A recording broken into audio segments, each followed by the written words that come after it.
Broadcasting from Cincinnati, you're listening to the Ringside Reporter podcast. All the news from the world of boxing right here. Well, I'm talking to you the way I want to talk to you. Now, here's your host, Eric Lorda.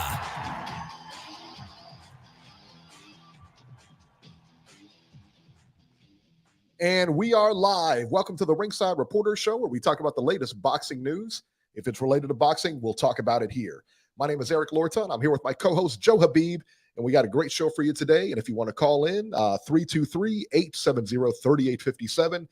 And tonight, we're going to talk about Dillian Whyte.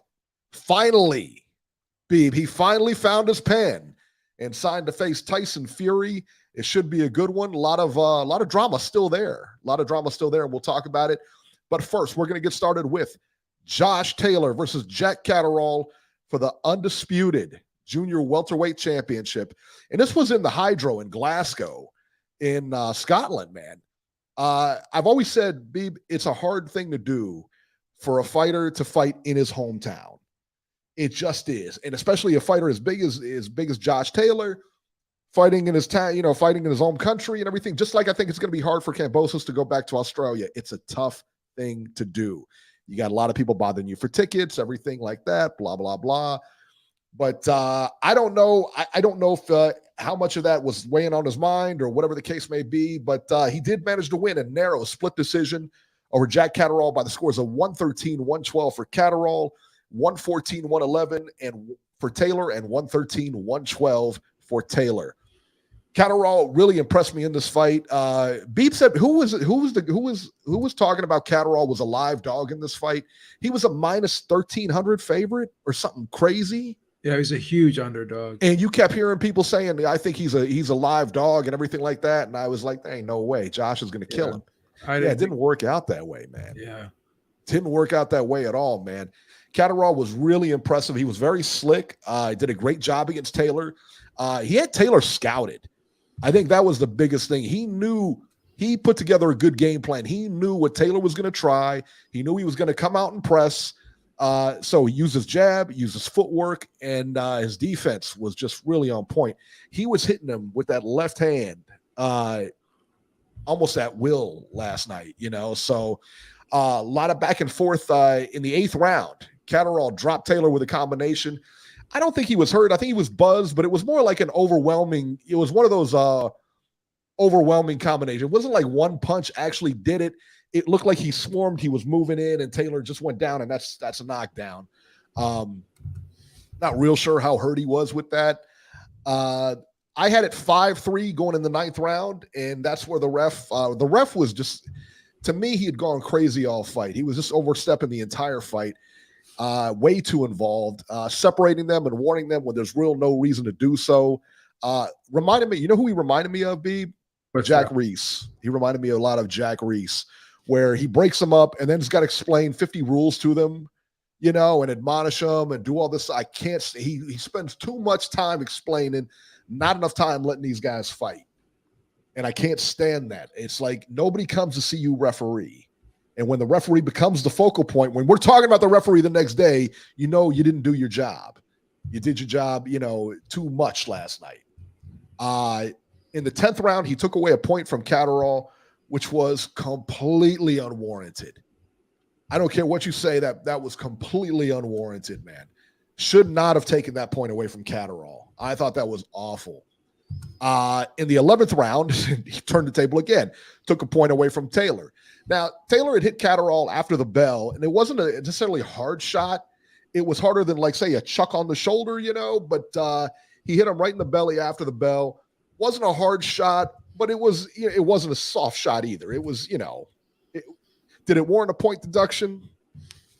I don't know, man. I can justify that easier than I can justify Catterrall getting a point taken away from him, put it that way. I gave the last 4 rounds, with the exception of the 9-9 round in the 11th, where they took the point away from Taylor. I gave the last 4 rounds to Taylor. I had the fight scored 113-112 for Josh Taylor. Listen, guys, this fight is way too close to be called a robbery. I know a lot of UK fans were screaming robbery, but this fight was way too close. This is not a robbery. And why is it not a robbery? Because I can justify Josh Taylor winning, I can also justify Jack Catterrall winning that fight. You cannot, that is not a robbery. That is just a really close decision. Well, what did we say before the show even started? For this fight to be a robbery, everyone would have to agree on at least 7 of the rounds. Yeah. You and I only agreed on 5 of them. 5. That's it, right? So we need. But we each gave him the last 4 rounds, no? Correct. Yeah. But some people with the exception of the 11th because it was tied. Well, yeah, technically, he won that round, but a point was taken away from him. So yeah. So, and some people gave Catterrall round 11. Some people had rounds 2, 3, and 4 for Taylor. But did they give Catterrall? They give the Catterrall that round 11. Was it a 10-8 round? It would have to be, no? It would have to be a 10-8 round, yeah. It has to be a 10-8 round. That's a big deal because that was definitely not a 10-8 round for Catterrall. I'll be honest with you. The second half of the fight was a totally different story than the first half because at that point, Catterrall, his output went down because I believe Taylor's roughhousing and the physicality and just him bodying Catterrall and being very aggressive and physical with him and mauling him on the inside. You could tell that was wearing on Catterrall. You could look at his face. And I know Andre Ward said you could just look at the body language. Catterrall did not. I think it was Tim Bradley that said that. Catterall did not look comfortable in the second half of that fight. His punch output went down. He was just looking like he was getting bossed in those last 4 rounds. And I gave Catterall 5 of the first 6. But then at the end, I think it gave him like 2 of the last 6. So it was a totally different fight. The second half of the fight, and the whole punch stat thing. Yeah, okay, maybe Catterall did outland him, but sometimes the punch stats you could say, yeah, that was an accurate representation of what I saw. But sometimes you can say, well, I don't know. Because a lot of those punches, Catterall, he was landing a lot of good, straight lefts. Don't get me wrong, but a lot of those jabs and stuff, they were just rhythm breakers. They were just pesky rhythm breakers and disruptors to Taylor. Now they're scoring blows, but once again, how effective were they? I mean, Taylor was when he landed, he was swinging for the fences. He was loading up a lot. He was leaning in, but in the rounds that when there wasn't a lot of action, meaning there wasn't a lot of punches landed, I should say, Taylor was the aggressor. He was the guy moving forward. He was the guy that was trying to create contact. He was pushing Catterall back and he was muscling him and mauling him. And you could say, well, it's about clean, effective punching. Yeah, but there were moments in the fight in certain rounds where there wasn't a lot of clean, effective punching from either guy. So who do you give it to? You got to give it to the guy who's moving forward and trying to make the fight instead of the guy who's retreating. Now, if the guy is backing up and stepping off to the side and setting up counters, then that's a different story. Leighton Evelyn says no one thinks the case. Go ahead. I'm sorry. I'm sorry. Leighton Evelyn says no one thinks Taylor won. We think Taylor won. No British guy thinks Taylor won. I didn't have him winning. You thought he won. There was a gentleman that texted me and said he won, and there's a couple other people that talked to me and said that he won. But yeah, the British, here's the thing, man. The UK fans, I love them. I'm the adopted UK son. You got a flat.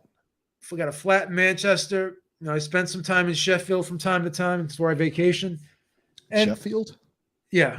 I like Kelbrook, and I like you like the I like the Ingalls. I like the Ingalls. Yeah. The Ingalls gym. I like Brendan. I like not Brendan Ingle. Lots to do in Sheffield, huh? I like Dominic Ingle. I like Kid Galahad. I like those people over there. But because he was a 13-1 underdog, and he did 10 times better than what everyone expected. Because the fight was close, it's going to be a robbery. Like he's given more. I mean, he should get all the credit in the world. Don't get me wrong. Great, man. Not taking anything away from him, but if that was two guys, if Taylor was like a 2-1 favorite, or if that was a pick 'em fight, no one would be crying robbery today. They just won it because you know what it is. when you see someone do so much better than you expected, subconsciously, a lot of people who watched that fight started rooting for him. Yeah, for sure. They started rooting for him. And they're like, wow, this can really happen. And when it didn't happen, they were disappointed. So you're giving a guy extra credit for doing better than you thought he would do.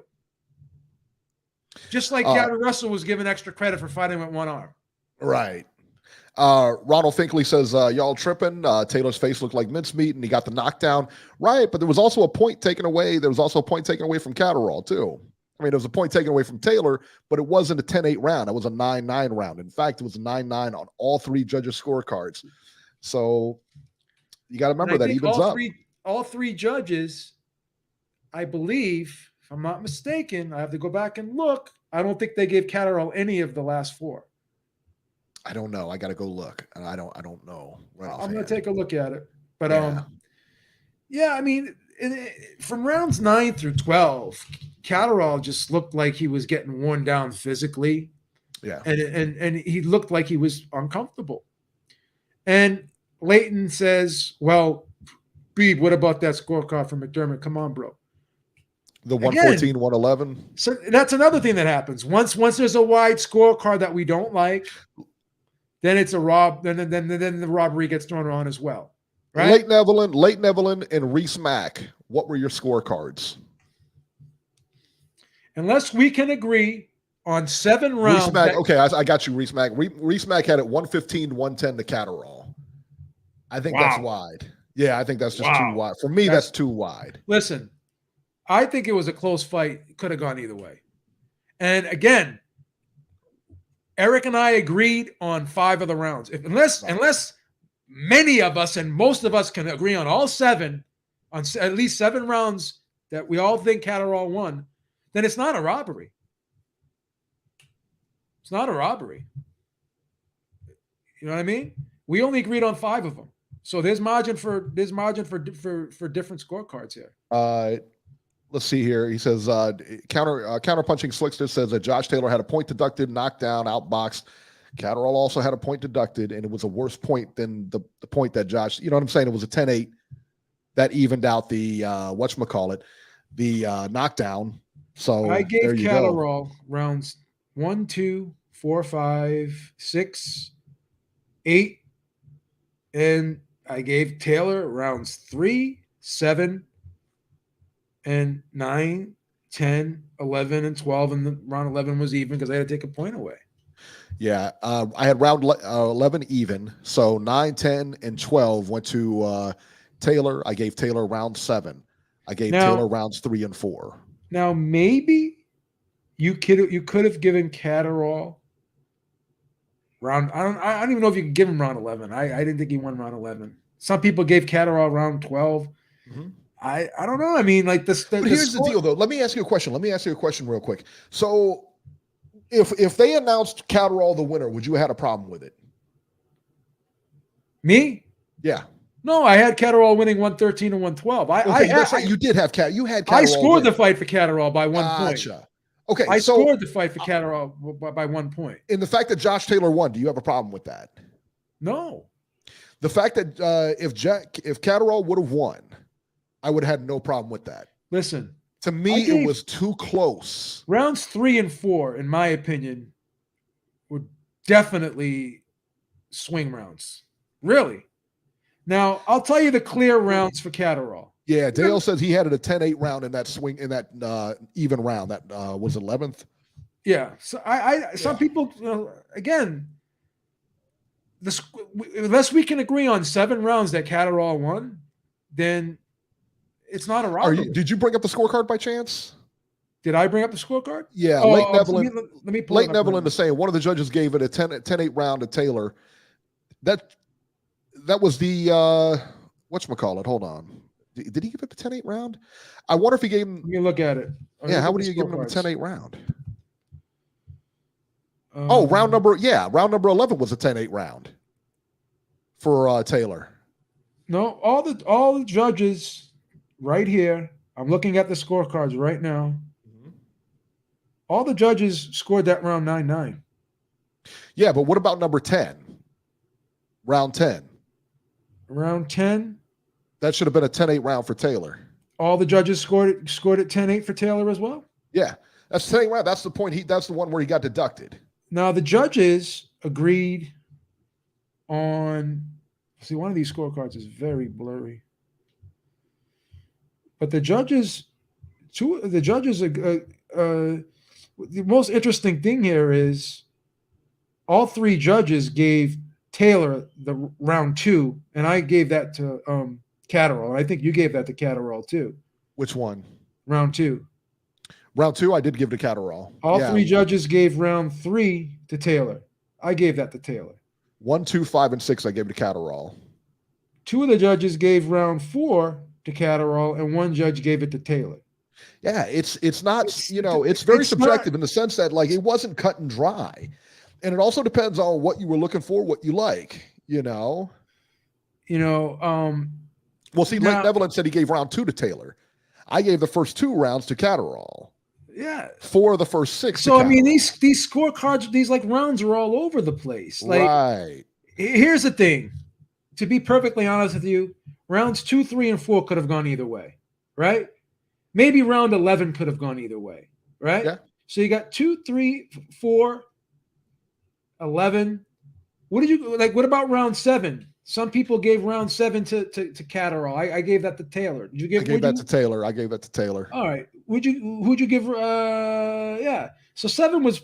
I'll tell you the clear rounds I thought were Taylor's. Rounds 7, 9, and round 7, 9, and I don't know. Some people gave Catterall 12. I clearly, for me, 9, 10, and 11 were clear rounds for Taylor. 11 was marked with that 9-9 round. 7, 9, 10, and 11. Yeah, but to me, 1, 2, 5, and 6 were definitely Catterall rounds. That's just me. Okay. Yeah, I thought 5 and 6 were clear Catterall rounds. Rounds 5, 6, and 8. 5, 6, 8, and 1, I thought were clear Catterall rounds, right? And 7, 9, 7, 9, 10, and 12, I thought were 7, 9, 10. 7, 9, and 10, I thought were 7, 9, and 10. I thought were clear Taylor rounds. So you had 4 clear rounds for Catterall and 3 or 4 clear rounds for Taylor. There was at least at the very. Go ahead. I'm sorry. I was just gonna say, man. To me, at the very least, some people had it for Taylor, some people had it for Catterall, and those who had it for Catterall. Sounds like they had it close for Catterall. You can't really call a 113, 112 a robbery. Yeah. It's just not. And truth be known, says the only round in the first half I could think of giving Taylor was 3, which is what I did. I gave him rounds 3, 7, and I gave him the last 4. Yeah. I just thought Catterall just shut down the last 4 rounds of this fight. He did not finish this fight strong. Just didn't. And Taylor didn't win it pretty. Like the rounds Catterall won, he won them, in very impressive fashion. The rounds that Taylor won, he just mauled.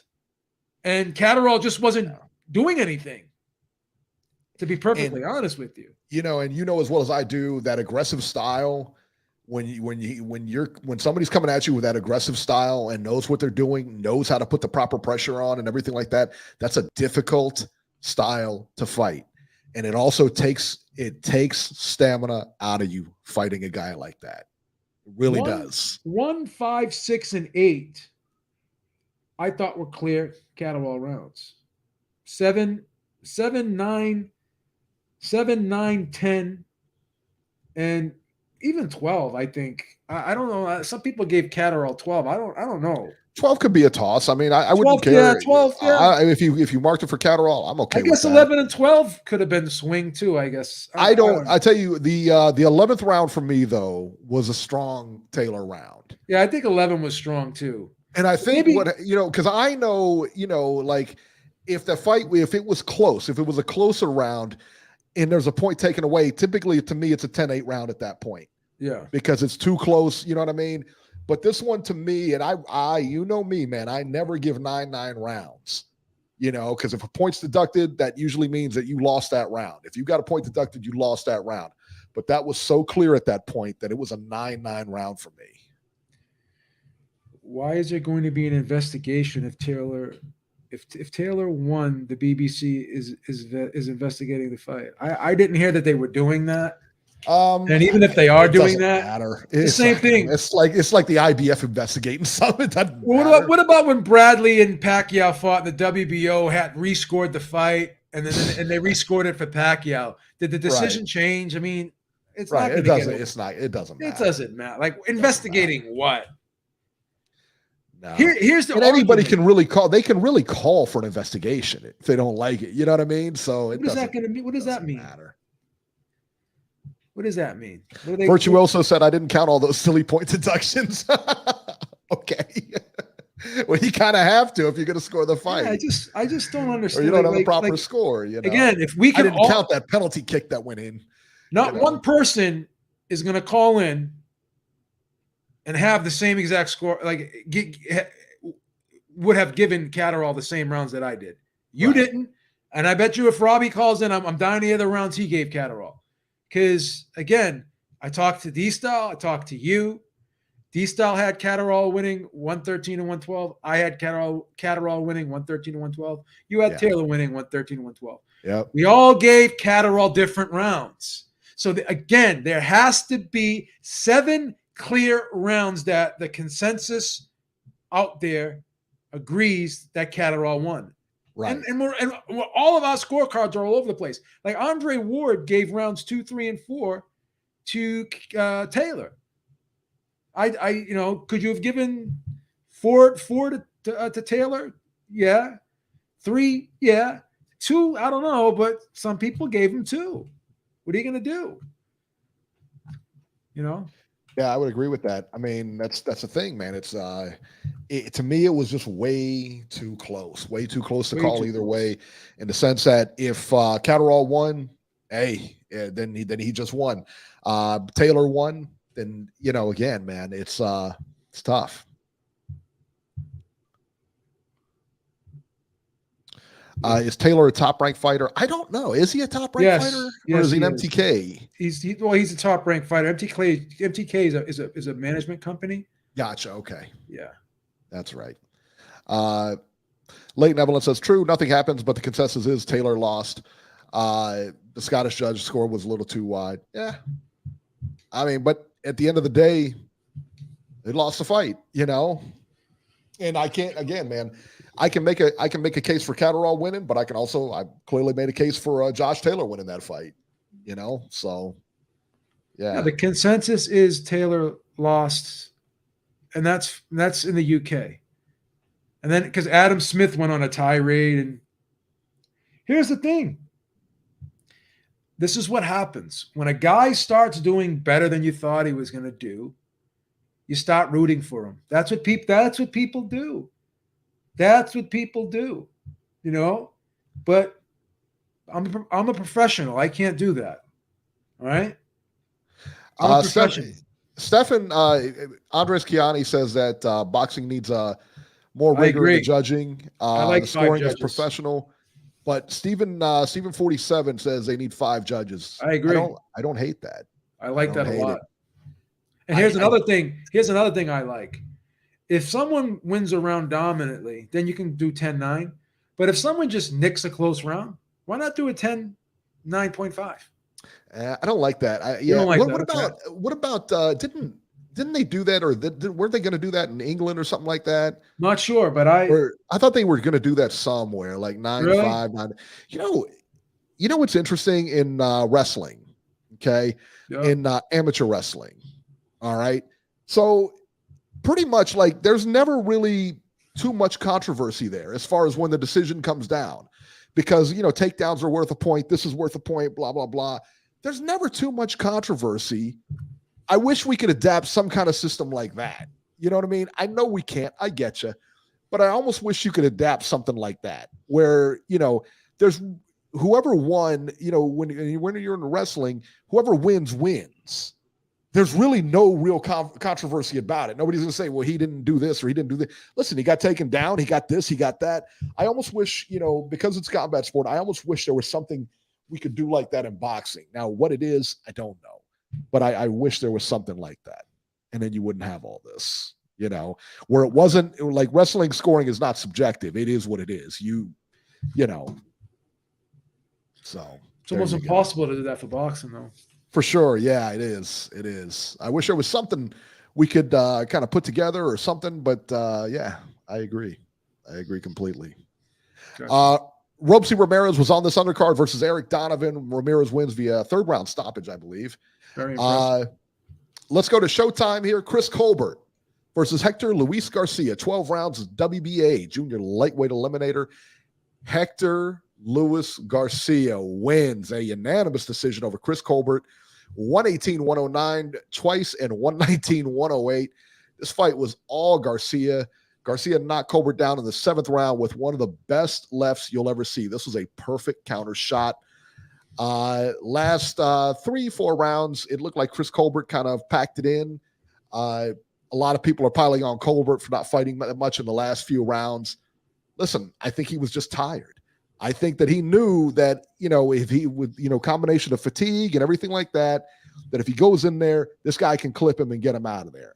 He didn't want that. I get it. It's easy to sit back here and say he ran, he didn't fight. Let me tell you what, man, it ain't all that easy to do, especially when you're tired. Especially when you're tired like that, it's a tough thing. Everybody can sit on their chair and say, oh, man, I would have went right after him. I'll go out on my shield, blah, blah, blah. You hear the same thing on the other side where I'll never tap. Somebody can put me on. I don't have the heart to tap. I'll never do it. Even if my arm breaks, I just let it break, blah, blah, blah. Listen, it ain't all that easy to do. Well, got to give the guy a break, man. It ain't easy, man. Colbert was fighting Garcia's fight, which was the wrong game plan. I mean, he stood there and traded with him. And, the thing about Garcia, too, is he had pretty quick feet, and he got in Colbert's chest. And I think, but by Colbert being interviewed in the locker room before the fight by Jim Gray and asked, do you know anything about this guy? Did you watch any tape? Have you studied him? No, I'll figure it out when I get in the ring. Well, this is what happens when you don't do your homework, right? This guy had how much of that though was just kind of hyperbole or whatever, kind of like when Adrian Bronner says he doesn't know his opponent's name and stuff like that. I understand that. His name, like when Floyd used to say it about everybody, regardless of who it was. But again, Colbert was a huge favorite over this guy, so you kind of believe he underestimated him, right? For sure. He had a very dismissive, cocky attitude. It's an Olympic fighter, man. About the fight. Yeah, it was Olympic guy, wasn't it, Hector? Yeah. So I know what you're saying. Do I believe it when a fighter says that all the time? Not all the time. Do I believe it this time? It's possible that he just didn't care about this guy. Like, this guy is a late replacement. He's in there to make me look good, and this is a formality, right? Yeah. That's Hector tough, Garcia outworked Colbert. He blanketed him with punches, and he varied up his punches. Was really good at changing levels, and he had very surprisingly fast feet, and arguably faster feet than Colbert. And I'm not used to seeing Colbert in there with someone who had faster feet. Good fighter, man. That guy was a solid guy. So here's the thing: you could sit there and say, "Well, Colbert fought the wrong fight," but you could also say, regardless of what Colbert did, Garcia was going to make him fight this type of fight because of his pressure, because of his caginess, because of his dogged determination, because he had quick feet, and he had stamina for days. Yeah. Right? Yeah, he really this did. guy was a very voluminous. Looked like he could have won puncher. another 10 rounds. Yeah. He did. He looked like he could have won another 10. Yeah, he was a very voluminous puncher, and he had good punch placement. And, the thing he was doing was he was throwing looping shots around the guard of Colbert. It was just a very, very comprehensive performance, man. Andres Chiani says there are no formalities in competition. You got to show up to every contest. How's that to Colbert? Let me tell you what, man, and he's 100% right there. You know how deep boxing is. I mean, really, you think about it, how deep this sport is. You can get beaten any given day. You got to be on. It's so deep. So many people just want that shot. How many people are just as good as the top guys who aren't even on TV now? You know what I'm saying? And here's the thing. Here's the thing, and I'm just going to go back to this Catterrall Taylor fight briefly because I'm going to tie it into this because you made a great point because you got to be on, and it's very and then on a given day you could be off and someone could be on and things like this happen.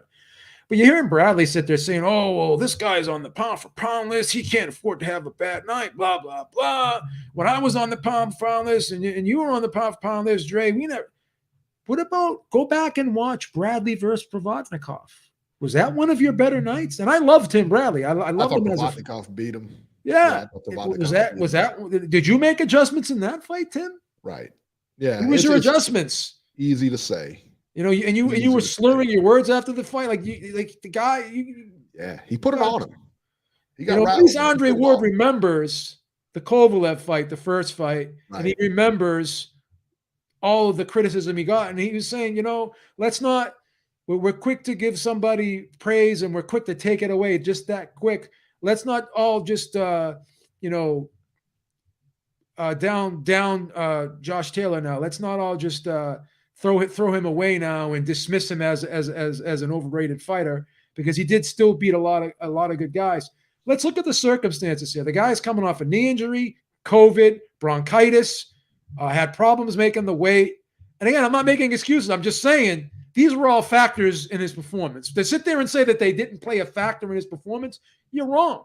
You just have to. They had a lot of things going against him. He had the layoff, and Catterrall had the layoff. But Catterrall went into this fight with nothing to lose. Yeah. Right? He with nothing to lose. All the pressure was on Taylor, and he had all those other things working against him too. He had an off night. Now, can he have an off night? Apparently not, according to some fans. But again, if this, like Andre Ward said, if this is a reoccurrence, and it happens multiple times, then that's a problem. But again, he had an off night against Postal, and then he came back and had great performances after that against Prograis. I thought he lost that fight, but it was still a great performance. Yeah. And obviously the Jose Ramirez fight, he came back. So to sit there and write this guy up, we're so quick to give the guy praise and so quick to take it away. Again, the guy could come back and have great performances. Like Tim Bradley said, "Oh, you can't be on the pound for pound list and have this type of performance." And Joe Tessitore, "I'm taking him off my pound for pound list." Is bullshit anyways. It's fucking subjective. Yeah. It's a popularity contest. Nobody's going to cry if somebody gets taken off of Tessitore's pound for pound list. But again, like to sit there and say that the guy's trash because he had a bad performance and you can never have a bad performance. Everyone has a bad performance from time to time. Everyone has a bad day at the office. Let's not condemn this guy. Let's not ostracize this guy and throw him away and dismiss him as being an overrated fighter because he's a good fighter. He's a good fighter. Yeah. I think that's the thing, man. It's and again, man, I heard people, people on Twitter piling on Colbert for, like I said, the way he fought the last 4 rounds. I think Bobby Ches said it best, and I don't know if he invented this or somewhere. He got it from somewhere. He said that fatigue makes cowards of us all. Yeah, who said that? Who said that? I heard the Green Bay Packers coach. Who was it? Vince Lombardi. Vince Lombardi said that. Perfect. That's okay. That makes sense. And I knew, like I said, I heard Ches say it, but I was like, I don't know where he got that from because I don't think he, made it up. But yeah, and he's right. He's 100% right. It makes cowards of everybody, man. Sure. When you're tired, you don't want to get knocked out, and you don't want to, you don't want to take that shot. Very few people are going to be in there and try to go out on their shield. It just is what it is. Not going to happen, bro. Oh, and it doesn't make him any less of a fighter. You know what I mean? So it really doesn't. Give the guy a break, man. At the end, what I was really happy to see at the end of that fight, how gracious in defeat he was. Gave all the credit to Hector, man. He was really gracious in defeat. It just, hey, it's a sport, He wants a rematch, but again, you lost 10 rounds to 2. Does anyone want to see a rematch? I wouldn't mind seeing a rematch between Taylor and Catterrall, but the problem with that is I don't know if Taylor can ever make the weight again comfortably. I don't know if it's. I don't think that's going to happen. He's going to move up. He's going to have to move up. You know what? I wouldn't mind him fighting. This may sound ridiculously stupid to some. Cal Brook. It's like it's an entry fight into 147 because he can't really. I don't think he can jump right into to a title fight with Crawford. He needs to get his ranking wise. He can, yeah, but he yeah, can if it's not. Yeah, I mean, they made him super champion. Yes. What I'm saying is, I know he can, but should he? What I'm saying, I don't think he can. Meaning, I don't think he'll be ready. Right. Just because you can doesn't mean you should. Yeah, I think he should. I think he should take I think he should take a softer fight at 147 to get his feet wet. Reese Mack says Ches, speaking of Bobby Ches, is college educated. Bobby Ches is a member of Mensa. He's a genius. He's technically a genius. So Bobby is Asia Carrera. You know who Asia Carrera is? Asia Carrera, that porn star? Yeah, she's Mensa too. No way. I swear to God. Really? Yeah. She's very. Did she tell you that last week, or what happened? How'd you find out? Sometimes I do, watch her cam show, but Did she say this in a porn, or did she say this to the Beeb? She said it to the Beeb.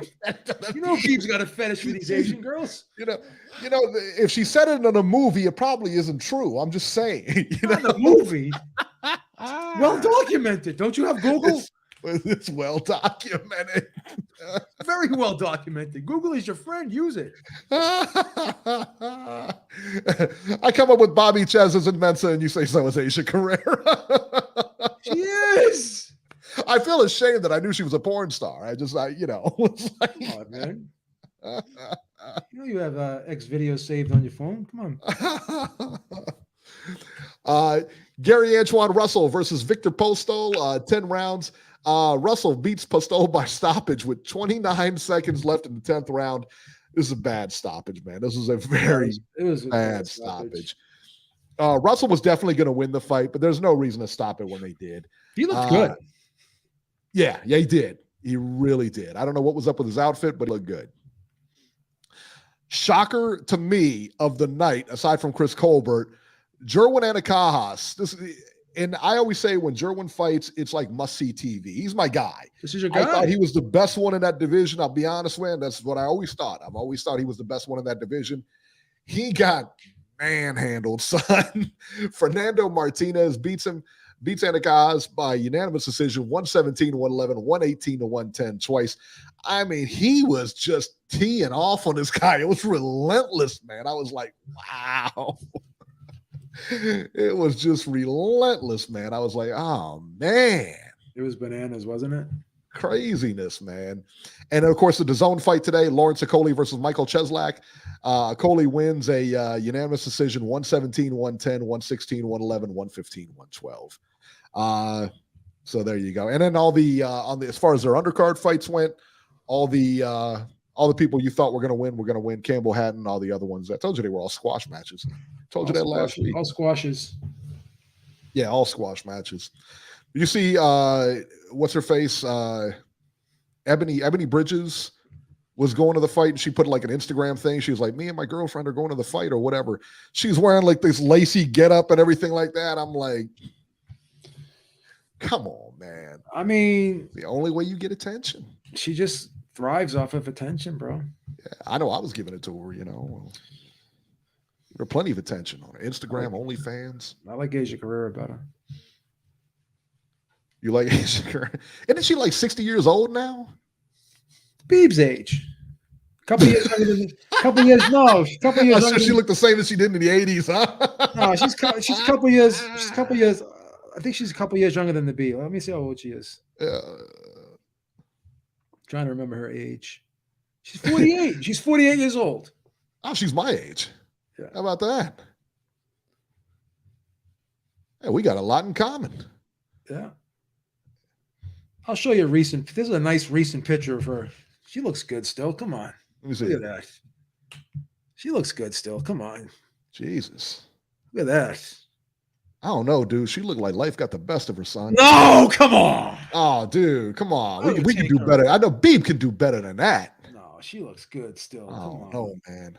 Cut it out. Oh, stop it, man. She still looks good, man. 48 years old. I'll take Ebony Bridges over her. Who would you? Showing naked pictures on here, man. She's still doing naked pictures at like 40? No, she's not naked. She's not naked. She's covered it up mostly. Dude, she's naked, son. Come on. Cut it out. I don't know. Ignorant Boxing says, is Ebony Bridges gay? She didn't let me know that, so it is what it is. All right. Ringside Robert on the line, and then we got two from New York. Actually, you know what? Let's go to 917 first. We'll come back to Robert. Let's go to 917. I believe Mail car, I think. Is that a mail car? 917, you're live. Yo, Maestro, what's good? Maestro, what's Hello, happening? can you hear me? Yes. What's going on, Maestro?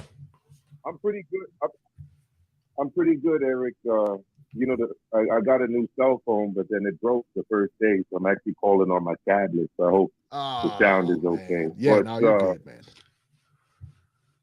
We'll send you some petty cash from Beeb Industries. We'll take care of you. Thank you so much, Joe. So, Eric, I agree with your assessment of the squash matches, except for that European featherweight title fight. I thought that was an excellent, was exciting at least. The European featherweight title match. I was pretty excited during that fight, especially the way he got the KO at the end. Yeah. Kind of out of nowhere when he was on bandy legs for like 3 rounds straight. But let me talk about this fight, though, with Catterrall and Taylor, because I'm agreeing. I think it was a very close fight. It was a fight that kind of could have gone either way. And, maybe I shouldn't say this, but I'm just going to say it. I think that the English commentary was probably biased. I didn't hear their commentary of the fight, but I heard their post-fight comments. And it seemed to me, at least, that they were rooting for their fellow Englishmen in Scotland. It was probably only heightened, to Joe's point, by the fact that he was the underdog going into that fight. I would have had no problems with Catterrall winning the fight. But then if it's a close decision for Taylor, I actually don't really have a big issue with that either. I mean, look, if Garcia lost to Colbert, that would have been a robbery. Like, that would have been, worthy of this kind of criticism. I do think that the wide scorecard is deserving of criticism, though. That wasn't the Scottish judge, by the way. That was Ian John Lewis, if memory serves me well. But generally, I've said this before on my own channel, and I'll say it again. Sorry for anybody that's heard me say this, but I actually have a lot of issues with home scoring in general as a practice, and I rarely score fights at home anymore. Let me just ask you this, Eric and Joe. Would you be cool with judges wearing headphones with Andre Ward and Tim Brad speaking and providing commentary while they're scoring the fight? 1,000% no. Well, that's exactly what people do when they're watching fights at home. Yep. I mean, we're watching the fight at home, and we're watching the fight, even if we're trying not to, subconsciously through the lens of the people that are providing commentary. And then I find myself, too, when I start disagreeing with the commentary, then I'm distracted by it, and I'm not watching the fight a judge would watch the fight. I'm kind of angry watching, damn, Andre Ward saying that, or damn, Tim Bradley saying that. Are they not seeing all of the stuff that XYZ fighters doing? And as a judge, you're not supposed to be thinking these things. You're just supposed to be scoring the action in front of you as you see it without any kind of commentary, let alone biased commentary in your ear nonstop. So, you know what I'm a fan of? From the fact that I don't enjoy. What's that? I think each judge should be in a separate room with a monitor watching the fight. Yep. And they can have they can look at the fight the same way a viewer would look at a fight. Who has a bet? How many times have you gone backstage? Almost like backstage, honestly, so they don't really hear the crowd. Yes, they can't hear the crowd. Can't hear the crowd, right? Yes. And how many times have you gone to a fight live? Go back and watch it and say, "Damn, that was." Have a totally different viewpoint of the fight, because when you're watching a fight live, you can't see everything. When you're watching a fight on television, you get instant replay, you get the beautiful camera angles, things you can't see when you're live. I think each judge should be watching the fight on a monitor. They should have those angles. Separate room. They should have those angles. because you know yourself, man. When you're sitting at ringside, you're seeing one side of the action. A lot of times you don't see what happens. So when you're on TV and you get every angle, you're better equipped to judge. You know, when I went to Berto versus when I went to the Berto versus what's his name there, Victor Ortiz fight, the first one, I watched it live. I thought it was much closer. I thought it was close. When I went home and watched it on television, I thought Victor Ortiz clearly won the fight. It wasn't really that competitive. So I scored it much wider for Ortiz when I watched it on television because I just couldn't see the same fight. Go ahead, Maestro. No, I was just gonna say you guys are absolutely right. I mean, watching a fight live, ringside. First of all, for anyone who's actually done it, you're actually from a lower view because you're below the ring apron, right? I mean, that's not the view we're getting when we're at home, right? So you're at a lower view than the ring apron. You've got literally one angle to watch the complete fight of.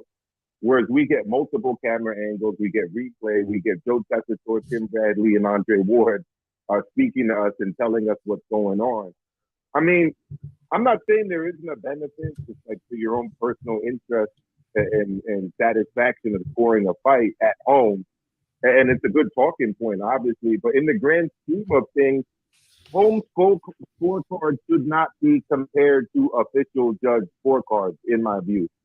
That's just my personal feeling of it, for multiple reasons. And I've had people say, "Oh well, yeah, but Maestro, I just turned the sound off when I watch fights." Okay, now you turn the sound off, and now you're disconnecting one of your main senses, hearing. I mean, so you're not hearing the shots, meaning you're not hearing how powerful they are. Meaning you're not able to hear kind of all of the things that as a fight fan you enjoy hearing as part of a fight. And I'm not even talking about the crowd noise. I'm talking about noise emanating from the combatants, right? Like, you can hear when guys are breathing heavy when you're watching a fight on TV, right? You can hear the kind of the speed and the power of the shots. You turn the volume off, you miss all of that. So it's like there's no good way actually to score a fight at home that's comparable to sitting there ringside and scoring a fight. That's just my opinion, and that's all I got for you guys today. All right. Maestro, thank you so much, man. We appreciate it. Let's see here. Let's go to 716. I believe this is Buffalo, if I'm not mistaken. Hey, everybody in the chat, hit the motherfucking like button. Yeah, guys, hit that like button, guys. Come on. James Hunt brought up a point in the chat right before I go here. James Hunt said, no monitor. He said the monitor is 2D. He said the live is 3D. That's not actually the case here in the sense that it's not 3D. I mean, when you're sitting there live, I know what you're talking about, but on a monitor, it's not just like a flat screen. They give you the angles. So, yeah, I mean, it's not. You can see things on a monitor that you will not see live. That's why when they have that instant replay rule in boxing, they look at the monitor because they can go back and look at so many different angles and different instant replays and stuff. And I'm going to show my age here. I'd much rather, anymore, if it's a sporting event you're interested in, you'd much rather watch it on TV than be there live, in the sense that I can see everything live. I can see everything on TV. Yeah. I can see all the angles. I'll be honest, being there, but the only good thing about being there live is just the atmosphere. But sure, I enjoy watching the fight at home more. I agree. Yeah. 716, you're live. Then again, maybe you're not. All right, 716. Maybe he just wants to listen. I like it. All right, let's go to Robert 530. Ringside Robert 530. Hello, you're guys. live. How are you? How are you guys? We're good, Robert, man. let me ask you a question. You told me you didn't score this fight. Why didn't you go back and watch it? Why didn't you go back again today and watch it and score it so you could have some discussion with us? Because I watched the DAZN card live. That's why. You had plenty of time to go back and watch this fight. Stop. No, the DAZN Stop card making started excuses. for me at 9. It didn't. I watched this card. Okay. I watched the Showtime card this morning. I went back and watched this fight again, and I watched the DAZN card. Where did you fit the Asia Carrera movie in that whole thing today?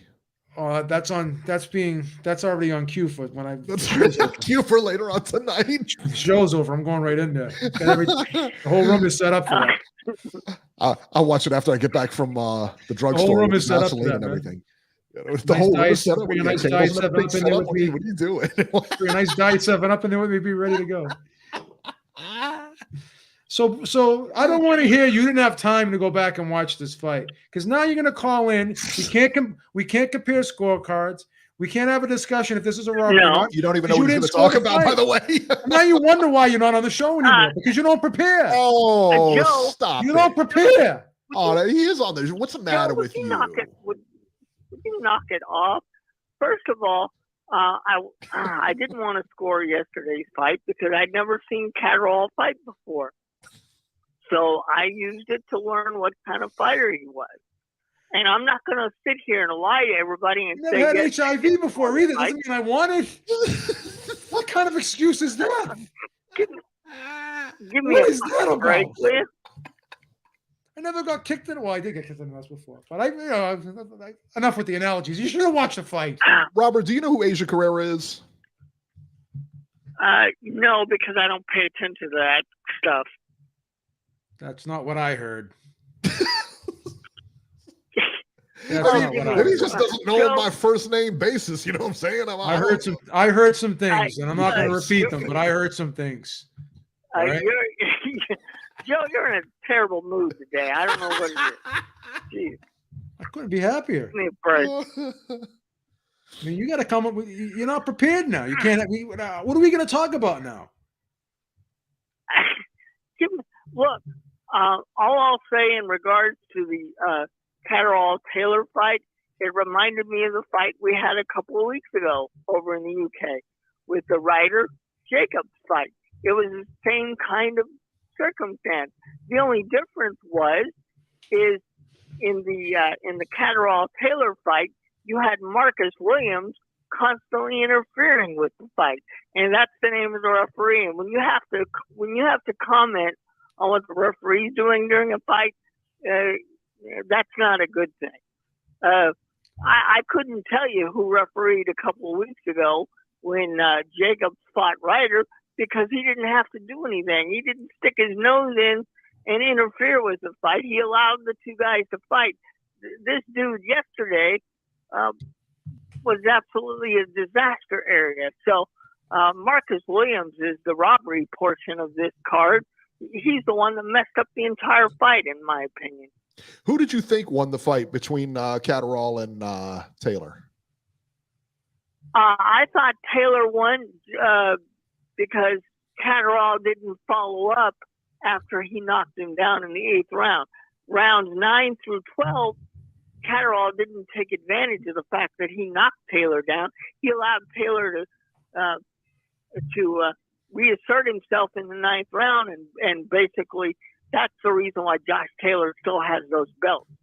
See, any other fighter who had been in that position previously, if he'd knocked somebody down, would take advantage of the fact, okay, I've got momentum here. I knocked the guy down. I can take advantage of this. Catterrall didn't do that. That's why Josh Taylor is still the undisputed champion today. Had Catterrall followed things up in rounds 9, 10, 11, and 12, we might be talking a different story. So I don't want to hear anybody say anything about how Jack Catterrall got ripped off. Hey, he didn't close the show. What did you think of that about the point deduction in the 11th round for the guy when he deducted points from Taylor? Was that worth it or not? I thought both of those point deductions were absolutely ridiculous. Neither one of them deserved to take a point away. So referee did a terrible job. Would it be safe to say that you would have given Taylor the last 4 rounds, 9, 10, 11, and 12? Yes. Okay. Yes. So I'm hearing a lot of people. You gave 9, 10, and 11, and 12 to Taylor. I gave 9, 10, 11, and 12. Robbie did. I don't know, man. I don't know. I just I don't think Catterrall finished this fight strong. I'm just being honest. No. Look, Joe. Now I'm correct on this, right? Normally, when a guy knocks a person down, he will follow up in the next round. Correct? Yeah. Catterrall didn't do that. Yeah. You know. As Andre likes to say, you got to check the temperature. Josh, you got to see what's going on there. See if the guy's still hurt. Yeah, Josh Taylor. The reason why he still has all those belts is because Catterrall didn't follow up what he did in the 8th round. When you knock a guy down, that's your opening to close the show. He didn't do that. And that's why he lost. And Taylor is going to give up those belts. He looked absolutely awful yesterday. Let's be honest. He's going to look for a big money fight now, you know. I don't know if Josh Taylor took Jack Catterrall lightly or took him for granted or thought he was going to blow right through him. Or maybe he's just a good fighter, but, guys. I mean, I don't know. He doesn't necessarily have to take him for granted to go life and death with the guy. I mean, maybe the guy's just a good fighter. Maybe this guy was better than we thought he was. I'd rather see Jack Catterrall fight again, and I want to see him fight again. Listening to that ESPN commentary and listening to Tessitore and Bradley shit all over Taylor. Could it be that Catterrall is just better than we thought he was? Could it be Catterrall just rise to the occasion when he had to? I don't even know that he rose to the occasion. Maybe he's just a good fighter. Guys, I mean, like I said, that could very well be the case as well. Is deep, man. Nobody heard of Ricardo Mayorga until he beat Vernon Forrest. You know what I mean? Listen, everybody fights nobodies till they fight somebody. That's it. That's right. You know? When you first started playing dodgeball, Robbie, you weren't the greatest at it. Now you're the champ. There it is. Now you're the champ. No, I wouldn't be good at that at all. I know that for a fact. But back in the day, you're in school, you were the dodgeball champ.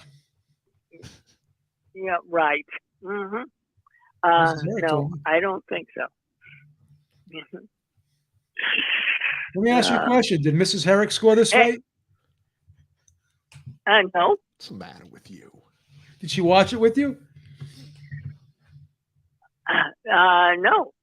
So once again, you're not allowing Mrs. Herrick to utilize the DAZN app. You're locking her in the room. When these fights are going on, you're telling her she can't watch these fights. What was she doing when these fights were on? She was probably watching her own shows on the big TV, Joe, you know.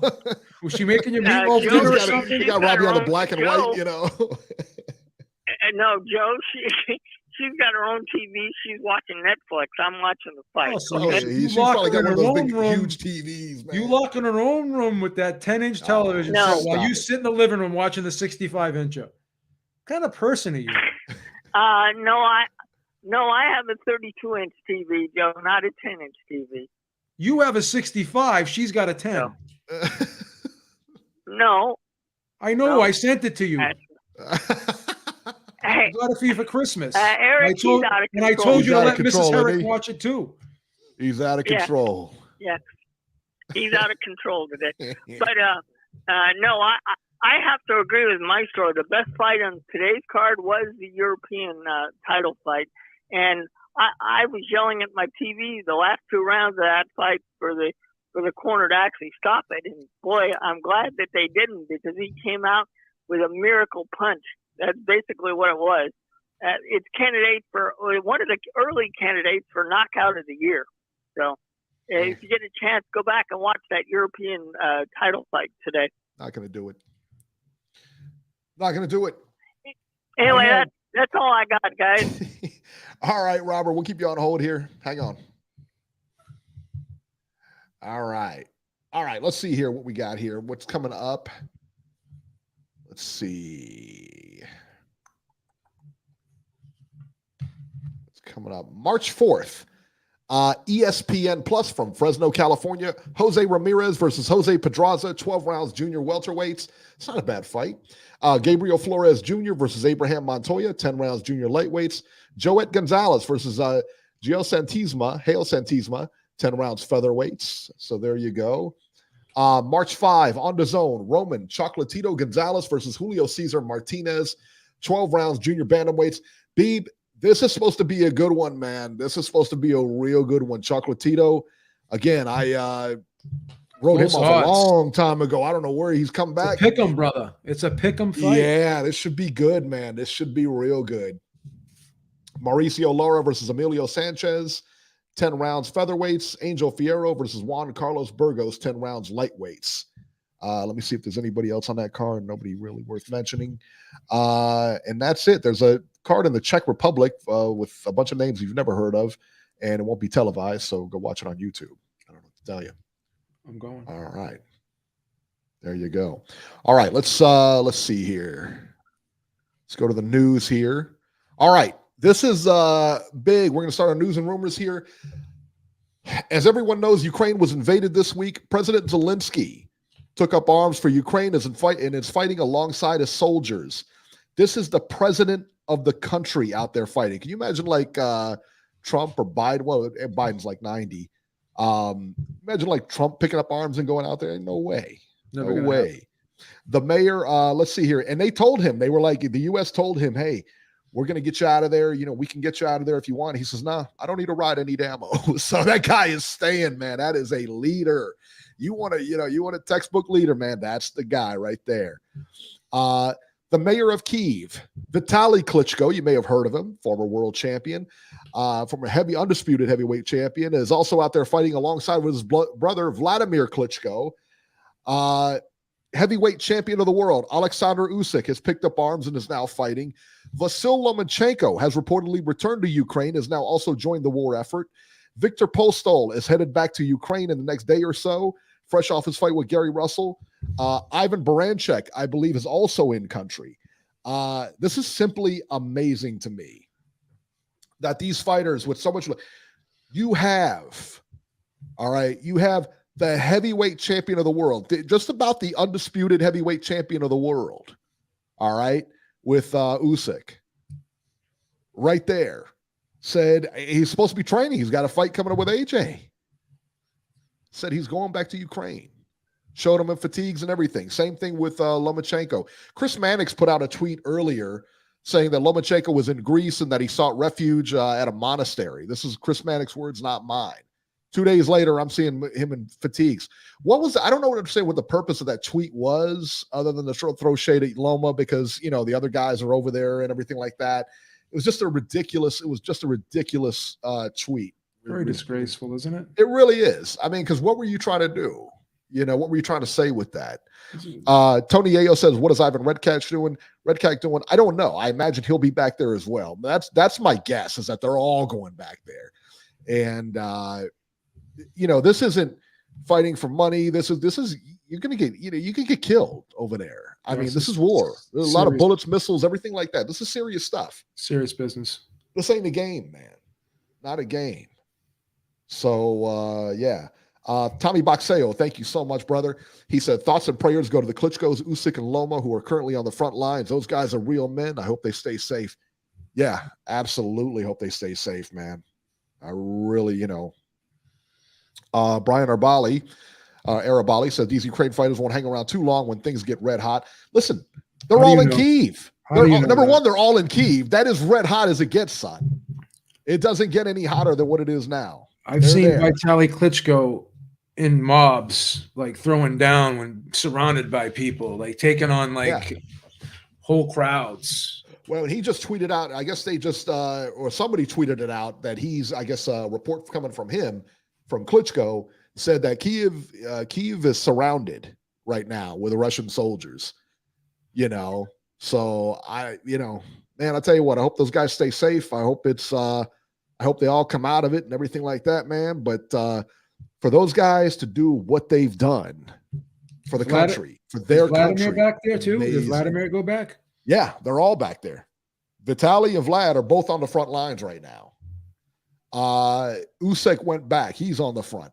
Again, Lomachenko's on the front. Postal's going back there because his family's back there. He's got to get back to them. I imagine he'll pick up arms, and if he doesn't, he doesn't. That's fine. You know, I have nothing but respect for those. Nothing but respect. What about that president, man? I mean, how could you not want to fight for that guy? He walks it like he talks it, you know? Yeah. Pocket, thank you so much, man. We appreciate it. He said, respect and prayers to the people of the Ukraine. Props to the Klitschko's, the Usyk, Postal, and many other fighting the biggest fight of their lives. 100%. Yeah. 100%. I agree with that. Yeah, Tommy Boxeo just said what I said. You'd never see Trump and Biden take up arms. Yeah, you think? Never. Kidding me? Didn't Trump claim like an ankle injury or something like that, or a foot injury? That's why he Bone couldn't go to spurs. Vietnam. Bone Bone spurs. spurs. 5 deferments. He's gonna pick up a weapon, right? He's gonna pick 5 up deferments. Okay, yeah, 5. Yeah, he's gonna do something, right? Ignorant Boxing says World War III is coming. I hope not. Definitely hope not. I always think there's could be a peaceful situation. I always think there's a peaceful ending to everything, man. Listen, every side has things that they want. It could all be smoothed over. Maybe it won't be smoothed over. I don't know. We'll see, man. Hopefully it is, man. Nobody wants to see any more than what's already happened. So enough's enough. Let's go ahead and get this done. And hopefully, like I said, man, the Biden's son served. There you go. Hopefully this just gets solved. You know what I mean? Hopefully this gets solved. I know the two sides are meeting today, later on today, I guess, in Belarus or on the border or something like that. So to try to figure this all out. I'm just hoping for a speedy resolution of all this, man. There's no reason for them to be out there. And I hope those guys stay safe. I really do. They got a lot they could easily just come to America and stay. Yeah. You know what I mean? They could easily just come to America and stay. Yeah.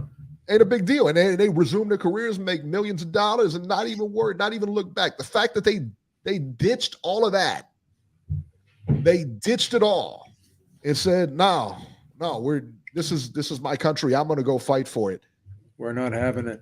That says a lot, man. That says a lot, man. I don't know. I mean, would you do it? You know what I'm saying? If you're, say you're over in the UK and making all kind of money, and I don't know that I would. I'll be honest. Right now, at 52 years old, man, I'd have to say I wouldn't be able to do it. Yeah. Well, everybody, 18 to 60, they're drafting 18 to 60 males in the Ukraine. I don't know if it applies to females as well, but I know males in Ukraine can't leave. They said, you got to stay and fight. Yeah. So it's serious business over there, man. They're not messing around. That's crazy. I'll tell you what, I was surprised that Russia hadn't taken it by now. You remember how easy the United States went into like Iraq and took that over that quick? Yeah. And the fact they went into Afghanistan and just took that right over with like little or no resistance. Yeah. Russia's having this much trouble. I'll tell you what, man, there's no army. There's no military like the United States. There is no military like the United States. They don't play around, man. They know what they're doing. They got the best equipment, best of everything, man. They are the power to mess with. More on this war here. The IBF, the WBC, the WBA, and the WBO have taken action against Russia. There will be no title fights by these organizations as long as Russia is at war with Ukraine. They've all signed this, contract or whatever. There will be no title fights in Russia. FIFA, I think FIFA has gone just about as far as you can go without suspending Russia from the league. They won't play. I guess they won't show any Russian flags or something like that. But FIFA's also in it. Everybody I know of, are really coming down on Russia. Yeah, everyone's taking sides against Russia right now. Yeah, JC says, I wouldn't say the best equipment. Trust me. Joe, you were in the military. We got pretty good equipment, no? Yeah. I'd say we got pretty good equipment. A strong military. King Boxing says we lost the Afghanistan war. Listen, we did. We lost Vietnam. I get you. I get where you're coming from. But what I'm saying is that you go in there and you didn't have, you know what I'm saying? They take these things over. Now, whether they keep them or not, it's a different animal. We lost the Vietnam War. We didn't lose the Afghanistan War. Stop. Maestro says, you must be joking. The U.S. got stuck in Iraq and Afghanistan and spent decades there fighting insurgents. The U.S. took a serious L in both countries. The U.S. military did not take the L. That's what I'm saying. Well, what happened? You know how was, fast that military went in there and took that country over? Here's the problem. What I can agree on is the objective was not achieved. Sure. Because they wanted to turn it over. Listen, but the thing is, you want to give like freedom to a country that doesn't want to be free. They don't think your way is the best. Well, you go in there and you try to tell a country what they're supposed to do. I'm just not a big fan of this of these wars, man. I'm just not. I never have been. Yeah, you know? I would agree. All right, let's move on to boxing now. Canelo versus Bivol is official for May 7th. Now, Joe, maybe you have more information on this than I do because it's all a little wonky, and I'll explain this here in a minute. Canelo has signed to fight Dimitri Bivol. This is what we know for a fact. This will be on DAZN pay-per-view. Hey, wait. DAZN is already pay-per-view, Beeb. What's going on here? We're already paying. What is this, double secret pay-per-view? Listen, man, we're already paying. I knew it was coming. We're already paying. I knew it was coming. $79.99 for non-subscribers. $59 for subscribers. I guess there's at least some price break to it, if you want to say that. No, you know. Here's the thing: $60 for a pay-per-view is not bad. No, I don't think so either. Now, if this is $60 and you're paying $80 for some of that other stuff that's going on, then come on. I mean, this is a good fight. Canelo and Bivol. It's a real good fight. This is a pay-per-view type fight. Yeah. I don't want to pay it because I pay for the zone already. I don't want to pay it. But, but here's the thing. It is what it is. Here's what I've heard. It's a 3-fight, $160 million deal. I heard it was a 2-fight with an option for a third, but then I heard that was going to roll in. I heard it was for December or something. I heard it was a 3-fight deal, and what they're hoping for is Bivol, Golovkin, and possibly Makabu for the third. Oh God! Those are the 3 fights. I like Bivol. Oh, that's the only fight I like. That's awful. Here's the problem. And he's getting 160 for that. 160. Yeah. That's not worth 100. Well, listen, man. I'll tell you what. I don't like this. I don't like the third Triple G fight. I don't like it at all. I think Triple G's way past his prime. And I do not like the Makabu fight. I've never liked that fight. Yeah, you've never liked it. No. But yeah. Awful. The disappointing thing about it is I don't like the 3-deal contract. I think he should have stayed fight to fight, because then he would have the option to fight Beterbiev. Now, would Top Rank let him fight Beterbiev on the DAZN pay-per-view? Well, that's the thing. Who knows? But I don't know if he can do it now, because they're saying they're going to say Bivol. Then he's going to move back down to 168 and fight Golovkin, and then he's going to go up that. I don't like the up and down with the weight either, man. No, I don't like it either. But listen, man. If whatever weight he wants to fight at, that's what weight he's going to fight at. He can do whatever he wants. He's going to do, yeah. I'm just saying, will this be the optimum thing to do? Well, and it's also based on Triple G beating Murata in Japan, which. Listen, man, Triple G hasn't looked good as of late, and he's fighting in Japan, so who knows? I'm kind of rooting against Triple G to lose. I am too, because I don't want to see the fight. No, I don't want to see it. No disrespect, because there's no reason to see it. I'd rather see Canelo fight somebody else. I already seen it. I already seen the fight twice. You know, this version of Triple G is not going to be as competitive as he was in the other 2 fights. It's just absolutely not. Absolutely, it's not the same fight now. No. It just isn't. I would have much rather seen the Charlo fight. I'd like to see Benavidez, but I like the Bivol fight. I don't hate it. I like the Bivol fight a lot. I would have much rather seen the Charlo and the other fight, and the Benavidez fight. But hey, man, it is what it is. Centurion Sun said you're hating on Triple G. Wow. Yeah. It's cold. Dillian White signs the contract, B. Much ado about nothing, man. He finally signed the contract to face Tyson Fury April 23rd at Wembley Stadium. My guess is that he won't be that he's not going to do too much promotion. He's going to get a big payday, which is good, but he's acting like a complete baby. And, not doing the promotion is going to hurt him worse in the long run. Yeah. I think he'll do the promotion. I think he's just talking trash. I think Eddie Hearn's saying, oh, well, doesn't want to go and travel around and risk himself getting COVID, this, that, and the third. But he'll go to press conferences. I think everything's going to be fine for this fight. I think all this talk of, the negativity and him not doing this and Tyson Fury not doing that, I think the fight will go off without a hitch. I think we'll be fine here. Yeah, I think so too. I think so. And I think it'll be a good fight. I think that, those two, the press conferences, if Dillian White shows up, they're going to be really good. They're going to make you want to watch this fight, So there you go. Janabek, Alan McConnell, is it? Kind of. Just say Janabek, man. That's Janabek. That's all anyone ever says. Yeah, I don't know. I'm not even. Makdiayev or some shit like that. Yeah, I'll have to listen to it on YouTube, and I usually. It's hard to pronounce. Janabek A. All right, will face has been ordered by the WBO to face Jaime Munguia. The fight has been ordered, but we'll see if it comes to pass. Usually, it doesn't mean much, but I hope it happens. That's a good fight. I hope it happens. That is a solid fight. I like the fight. Yeah, that's a solid fight, man. It really is. John Rile Casamaro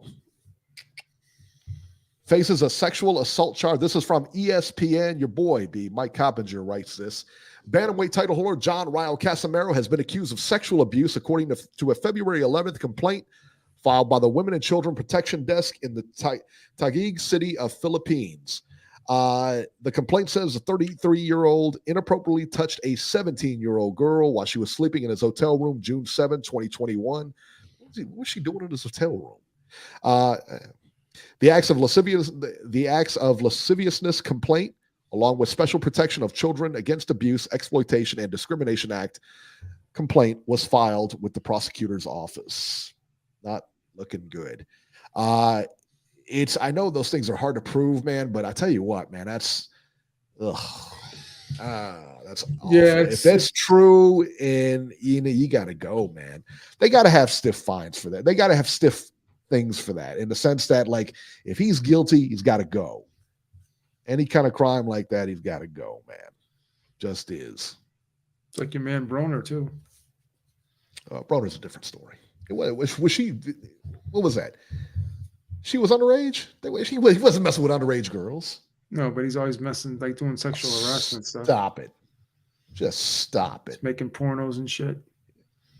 Well, so is your girl, Asia Carrera. She's a professional. But this guy. She's a professional. Well, you got to start somewhere. 508, Georgie. Hey, yo! What's happening, people? Georgie. Long time, Georgie. How you been, man? Yo. How you doing? Chilling, man. Long time no see, guys. Are you good? Bro, I know there was mad boxing going on. Yeah, I'm all right. I know there being mad boxing going on, this and that, baby, but we in the final stretch. That Ukraine shit, and ain't no joke. Yep, well, you're right about I think that. God's going to save humanity once again. It's always something, right? We're about to get reset back to the Stone Age. Yeah. If it's not COVID, it's what do you war. think about that, Eric? Awful. I hope it stops. I hope they're able to come to an agreement soon and just get this thing behind us. Yeah, I'm not happy. Listen. Yo. That was awkward.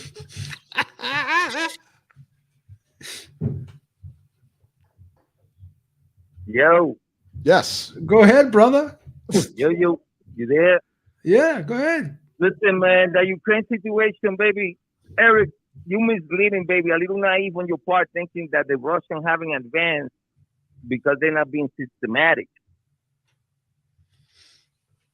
You really think that these people, they haven't taken over just because the Ukrainian forces, they put in such a great effort?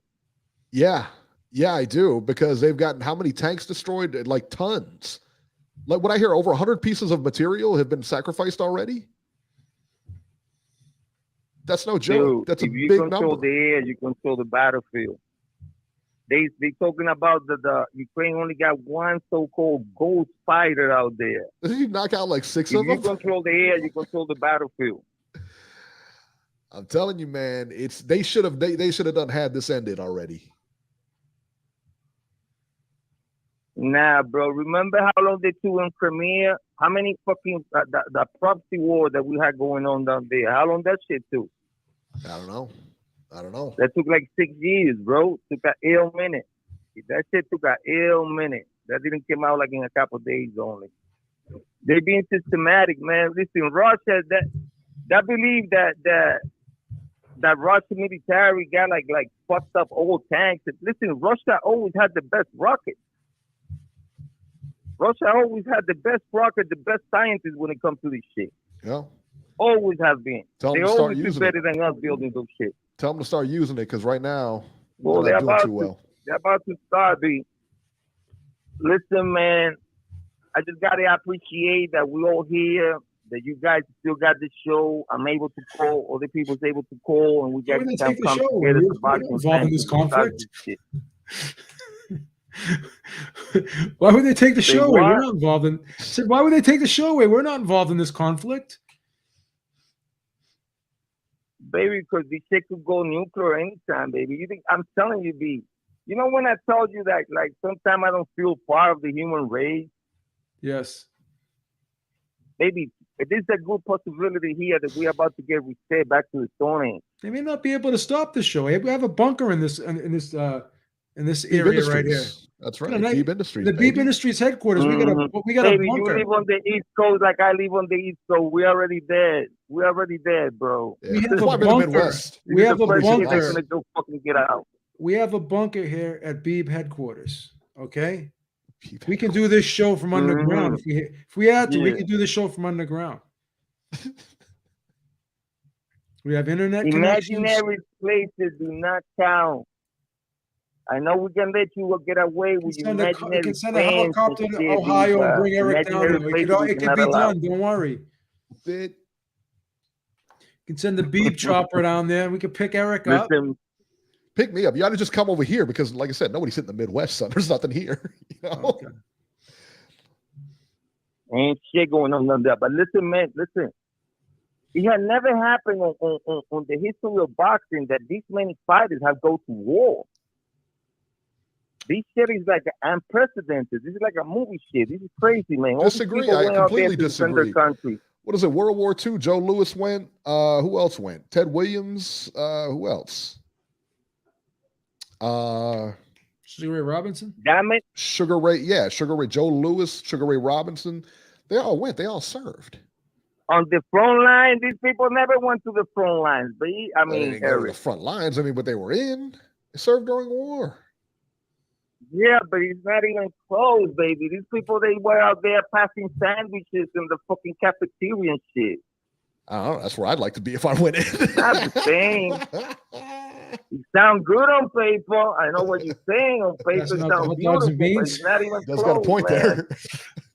Listen, the Like another tuna on rye. The Ukraine is like the Ukraine is like the fucking on West Europe. It's like the Mecca of boxing. I don't think there is any other country that has given so many fucking fighters from West Germany. I mean, from East Germany. There you go. Some brave guys. Some brave guys, man. This is like if all these people die, that will be something that I never ever fucking seen in the fucking world of boxing. That would be like catastrophic. So it seems like the Ukraine is giving humanity these great fighters. You know what I'm saying? So boxing's gonna take a big L down there. You know how many generations gonna have to fucking pass for they to start producing these motherfuckers again? For boxing, it would be a devastating L, man. Real bad, not good. I don't know. I don't have a lot to say, guys. I just want to say God bless everybody. God bless humanity. Hopefully we make it. And hopefully see you guys next week. Shout out to everybody in the UK, in the world, Ukraine, and I'm out. All right, Georgie. All right, let's see here. 602. I believe this is Phoenix. 602. You're live. Is that you in, Lauren? Yo, what's up, Eric? It's Brandon in Phoenix. How you guys doing, Brandon in Phoenix. Love it. Brandon, what's happening? Hey, not much, Beep. Hey, man, I just wanted to call in. I missed the earlier part of the show. I just wanted to call in and say I watched the Catterrall versus Josh Taylor fight. You know, I thought that they could have given him the decision, but I'm not mad at the judges for what they did, and I really think that Catterrall only has himself to blame because for the last 4 rounds, all he did was hug. And I think that we all know boxing and we know how the sport is run. And to beat a champion like Josh Taylor on his home soil, you really got to make it a decisive statement, you know. And I just think that he didn't do that, and I think he has nobody but himself to blame. You know what I mean? So that's just how I feel about that fight. Is that how you guys saw it, or did you guys just see it as a straight robbery? No, I don't think it was a robbery. I don't think either one of us thought it was a robbery. Could have gone either way. I scored at 113 and 112 for Catterrall, but Eric scored at 113 and 112 for Taylor. It could have gone either way. Close fight. And I did have Catterrall losing the last 4 rounds. I had Catterrall losing the last 4 rounds on my card, and so did Eric. Yeah, in the last 4 rounds, they weren't close. I mean, he just didn't give anything. He didn't do anything those last 4 rounds. He was getting roughed up. He was getting roughed up, getting out muscled. Yeah, he was done for. But all right, cool. So I just wanted to touch base on that fight. So I've been seeing a lot of people talk about, it's a robbery and, you know, crying a river and all this other kind of stuff on the internet. But I just wanted to touch base with some people, see what they thought. And then the Canelo promotion, you know what, Eric? I agree with you. I believe that the Bivol fight is a good fight.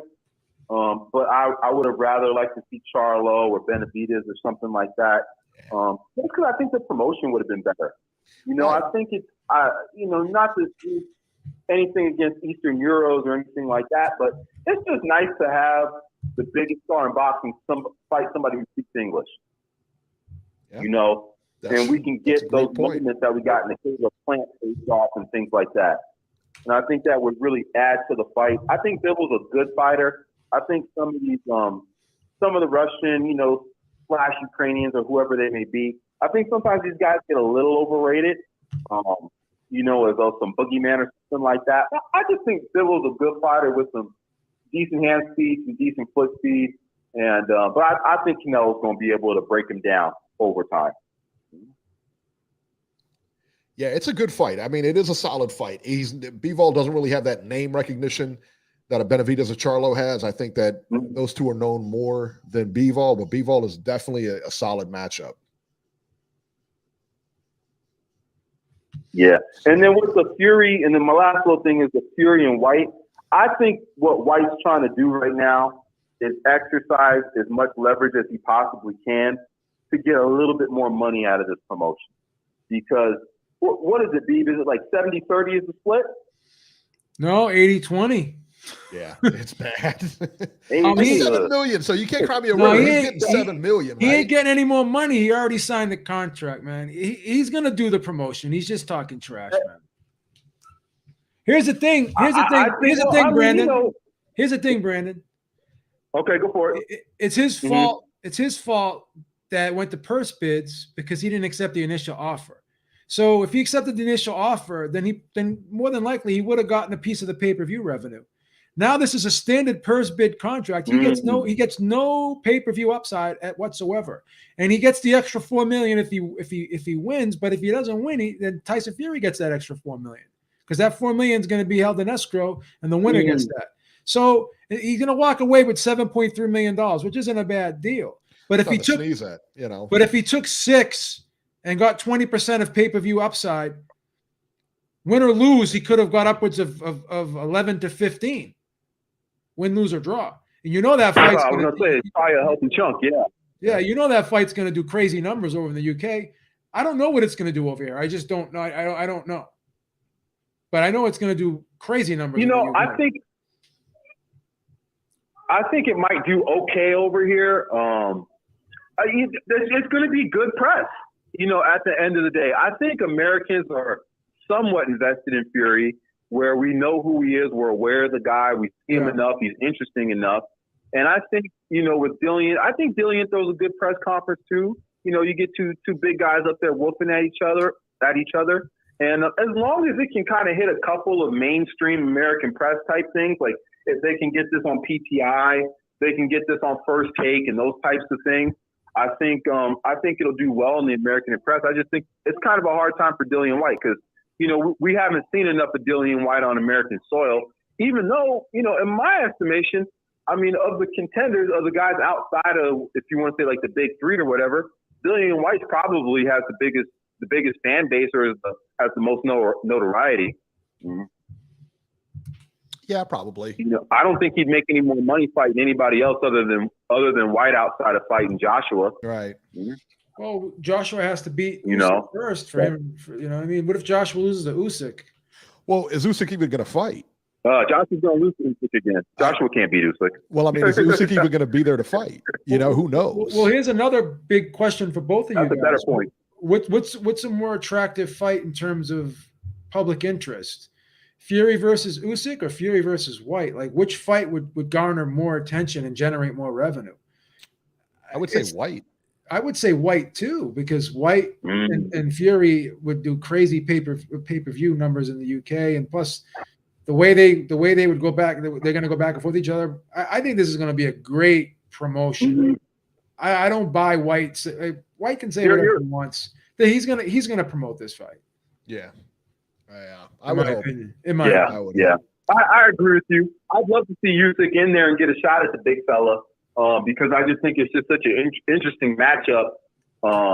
Because, you know, I think Usyk just has a lot of them skills that we were used to seeing back in, you know, the early 90s, late 80s heavyweights of yesteryear. And to get to actually see a guy with that skill level and athleticism, you know, of past decades against a guy of the size of a Fury, to me, it's just really, really interesting, you know, because it's, you know, because when you would do those fantasy matchups in your head, you'd always say to yourself, oh, well, you know, Riddick Bowe or whoever is 6'5", 250, and this old heavyweight was, you know, 6'1", 210. You know, what chance would Sonny Liston really have against somebody of that size? You know what I mean? And even though, you know, obviously it's different skill sets, just seeing men of different sizes match up like that, it always interests me. You know, and it always interests me. You know, but anyway, man, y'all have a good show, man. Y'all keep it going, all right? All right, man. Thank you so much, Brandon. Let's see here. Tommy Boxeo says, I hope they do a gloves are off for Fury Whyte. I hope they do too. I'm not confident that they will, but I hope they do. I really do. Chandler M says, Eric avoiding the tough questions tonight. What questions am I avoiding here? Oh, he's asking you, you going to stand by that Biden vote? Yeah. I didn't want the other guy in there, so yeah. Yeah. A lot of people just, you know, they don't like Trump. Yeah, it is what it is, man. I mean, people can vote for who they want. What did he say? What you heard what he said about Putin, didn't you? He said, oh, he's a genius for going in there and blah, blah, blah. He's a complete moron. Complete moron, son. Can't stand by that guy. 8:05, you're live. Hey, what's up, guys? Nacho. Hey, Nacho, what's up?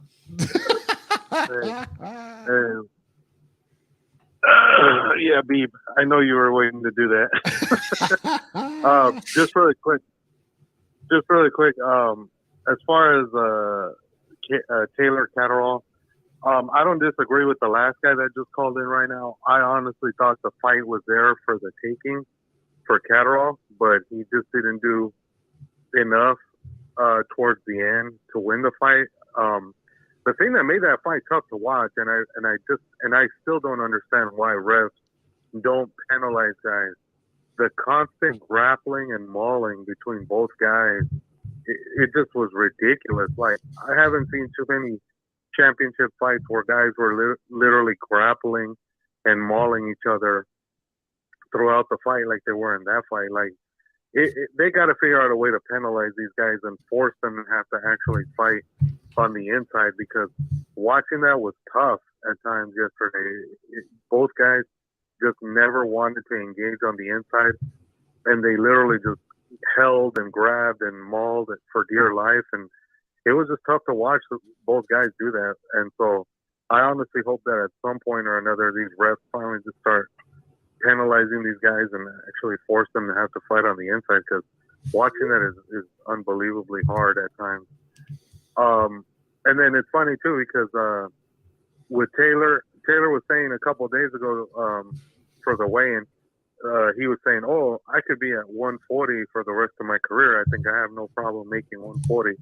And then they said today that apparently he's going to drop all the belts and move up to 147. So I was like, well, that didn't take long. Hopefully, then, if he does that, then Catterrall gets a shot at one of those belts. That would be fair. Yeah, I think he will. I think he'll get a shot at somebody else for sure. Yeah. And then with the Showtime card, on Cajas, Martinez, that little Martinez kid was entertaining to watch. Yeah, he was. He took it to Cajas last night and took it to him, and basically, you know, he did what Catterrall did, and he went out there and he beat the guy up and he took his belt. And so now that kid is a champ, and now he's probably going to be a guy who's going to be in the mix because of that belt to get a bigger fight later on down the line against one of the guys, you know, like Estrada or maybe Bam Rodriguez or Quadras, whoever. I mean, hopefully he gets a shot, because that kid could make some entertaining fights against some of those other dudes. Yeah. The other fight that I just had a real issue with was Postal and Gary Antoine. Like, I don't understand what the hell Mike Ortega was doing at the end. Like, there's less than 30 seconds left to go in the fight. Postal might have gotten stunned a little bit, and he was retreating to the corner, but he was never seriously hurt to the point where he needed to step in and stop that fight. So that's my biggest issue with that. Yeah, that was my biggest issue with that one. I thought he should have let that fight continue, and the fact that they gave him a TKO when, you know, he didn't need it. I thought he was going to win the fight on points, but I just thought it was completely unfair to Postal. But I got to give Postal credit, considering all the stuff that's going on back home with his family. The fact that he was able to actually compete and, you know, be competitive in spite of all that, like, you just got to give that guy, you know, a whole lot of credit for that. And then just with the main event, I don't know who the hell this Garcia dude was. I was just thinking that he was just going to be some placeholder that they put in, because, you know, he didn't really have anybody on his record that was like a legit win. And I just thought that Colbert was just going to go out there and beat him. But goes to show, if you don't take these guys seriously, no matter what, they're going to go out there and they're going to beat you. And next thing you know, you end up with a loss on your record. And that's what happened to Colbert. He took this dude lightly, and he ended up getting beat. And now we'll see what they do. But that's a bad loss for Colbert for sure. So, yeah. All right, guys, that's my call. All right, Nacho. All right. Nacho, good call as always here, man. Let's see here. Did you hear about this, Beeb? And I did hear about this. Steven47 says that DAZN is putting the yearly subscription up to $149.99 when it comes. I think it comes May 1st. Did you heard about this? As I read about this too, and I wasn't. I did not hear about this. Too much research on it, but I did hear something about this. They're going to up it for yearly for $149. Then I got to do pay-per-view. Told y'all this was coming. Man. What? I told y'all this was coming. What's going on there? D-Style and I did a video about maybe a year ago, and we talked about all this. Everything they said they weren't going to do, they started to do. They said they weren't going to raise the price for a while, and they raised the price. It's only $12.50 a month, though. Oh, I'm not. I'm just saying. What else did they say? They said that they were gonna. What else did they say? There's a couple things they said they didn't go back. I'm trying to remember the whole thing of the video that we did. They said they weren't going to raise the price. They said they weren't going to do. I think they weren't going to do commercials. They said they weren't going to do pay-per-view, and then they already started talking about doing pay-per-view, and now they're going to do pay-per-view. You know. Oh, really? They're going to do You think they'll do commercials? There is commercials. When you watch the show, that you watch fights now, they have commercials. Oh, wow. I didn't even notice that, to be honest. Yeah, they have commercials. They they added commercials in. They raised the price, pay-per-views. Then they told you that they had Canelo locked in and Golovkin locked in. They have Golovkin locked in, but now they don't have Canelo locked in for a long term. They had to restructure both Golovkin and Canelo's deal. You know, so. But I heard that someone just injected like a lot of money into DAZN. Something happened, and someone invested a ton of money. Like they're not in the red anymore. Like someone paid off all of their debt. Let me see if I can find this for you. DAZN. That's DAZN is a huge. I mean, it's a huge corporation, man. Yeah, they're owned by. It's not just boxing in the U.S. It does all types of sports all over the world. Yeah, this guy Lee Blavatnik agrees. 4.3 billion DAZN recapitalization. He has agreed to a recapitalization, and all of the debt has been cleared from the books of DAZN. Wow. So DAZN have filed their accounts for 2020 and recorded a total loss of 1.3 billion, identical to the previous 3 months. But February 18th, they're looking to do betting and gaming and stuff too. Right. What is this? DAZN wipes debt, looks to betting and gaming. So now they're going to get involved in betting and gaming too. So Lee Blavatnik, 4.3 billion to save him from debt. Wow.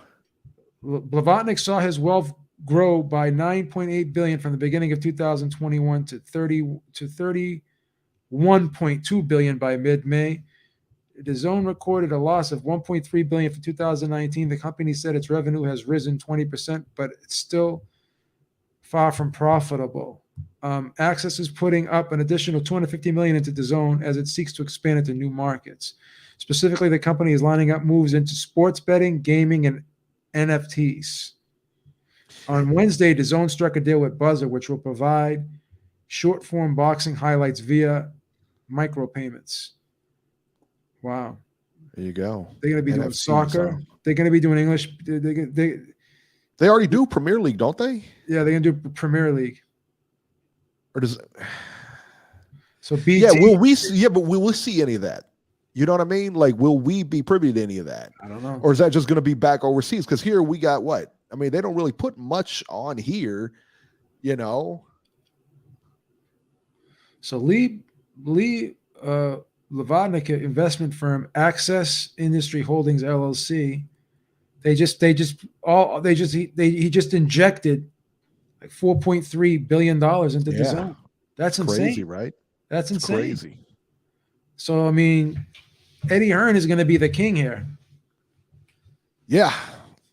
He's going to have all this capital to work with here. All these funds. So crazy, man. Just crazy. All right, guys, that's going to do it for this edition of Ringside Reporter. As always, you can catch Joe Habib on Twitter at JHabib1 and find our YouTube channel at ringsidereporterlive.com. You can find me on Twitter at Ringside73, and we will see you guys next week. Thoughts and prayers to everybody out in the Ukraine. Hopefully our fighters out there, man, stay safe, man.